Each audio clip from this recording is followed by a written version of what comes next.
a presentation about my presentation is about probability. What is probability? Probability is the way of expressing knowledge of behind that an event will occur on chance. संभावना विश्वास को व्यक्त करने का एक तरीका है कि कोई सहयोग से कोई घटना कब घटित होगी. और do you know probability originated from the Latin word meaning approval. Probability की उत्पत्ति लैटिन भाषा के शब्द से हुई है जिसका अर्थ है अनुमोदन. Probability is the branch of math that studies pattern of chance. Probability math की ब्रांच है जिसमें हम संयोगों का अध्ययन करते हैं. The idea of probability is based on opposition. Probability describe what happened over many and many times.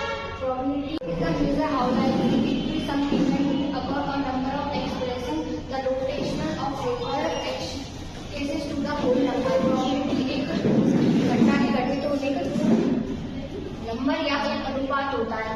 For example, the chance of coins landing on heads 50% because a coin has two sides of the chances that the coin will be landing on head and 50% chance a coin will be landing tail. एक सिक्के को उछालने पर दो प्रायिकता प्राप्त होती है कि या तो वह हेड आएगा या फिर उसके आने की संभावना टेल होगी. The definition of theoretical probability. When question on arise relate to chance of something happen, you are dealing with the probability. जब किसी चीज के होने की संभावना का प्रश्न होता है तो हम संभावना से निपट रहे होते हैं. This is some common term related to probability. Experiment is a solution involving chance of probability that lead to result or outcome.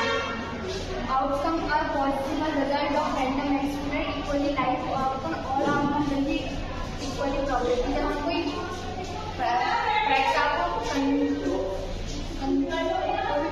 करते हैं ऐसे समय हमें जो परिणाम प्राप्त होता है उसे आउटकम कहते हैं. Probability is used a lot of daily life. Probability is used in such a math, static finance, memory science, machine and artificial intelligence and many other activities. प्रायिकता का हम डेली मैथ में और मैथ में static finance में जुआ विज्ञान में काफी जगह इसका यूज करते हैं. A spinner has four equal sides color yellow, blue and red. Suppose you spin that spinner and then stand on that. We are the chance event having outcome. हम एक स्पिनर का उदाहरण लेते हैं उसकी चार साइड लेते हैं जो एक येलो, ब्लू एंड रेड होती है. जब हम इसे घुमाते हैं तो हम मानते हैं कि वो रेड पे है तो chance of landing on red are 4 of 1/4. These chances are because spinner divided into 4 into and then one of the equal side. क्योंकि स्पिनर चार भागों में बटा हुआ है वो एक भाग का है तो उसकी आने की संभावना 1/4 होगी. I have 4 candies, 26 red, 4 blue and 10 yellow. I am going to take out one. हमारे पास 4 तरह की कैंडी है जिसमें 26 लाल है, 4 नीली है और 10 पीली है. तो हम इनमें से एक निकालेंगे तो लाल कैंडी आने की प्रोबेबिलिटी 13/2 होगी और येलो कैंडी आने की प्रोबेबिलिटी 1/4 होगी और ब्लू कैंडी आने की प्रोबेबिलिटी 1/10 होगी. Thank you for listening.